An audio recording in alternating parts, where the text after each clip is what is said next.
we'll meet on Sunday. We'll be here Sunday for church. Now at 10, a congregation determined to meet at their church even after a car slams into their building. Tonight, boards are up after a car slammed into a strip mall this morning in McCalla. Hello, I'm Brenda LeDunn.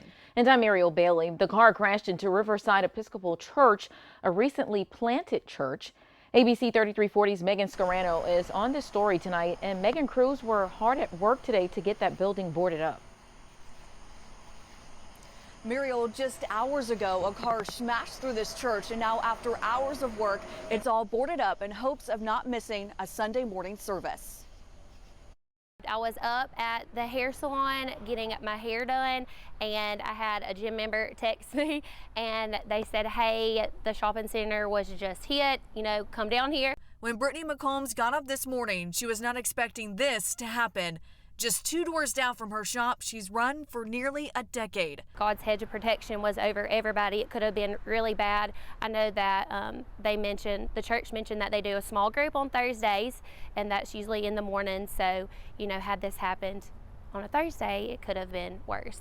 The Jefferson County Sheriff's Office says the crash happened just after 8:30 Wednesday morning. No one was injured and the driver was not arrested. The car rammed through the church's front entrance, shattering glass and overturning tables. I've seen buildings hit before, but this was a little worse. As you could see, the car was all the way in. By the afternoon hours, the only thing left behind were some tire tracks. The windows boarded up.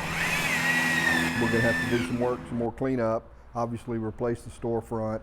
But through the chaos, these crosses up on the back wall stayed strong. There was some beadboard up on that wall, and it was very interesting when we pulled that beadboard off. There were some old Baptist hymn sheets that were on that wall.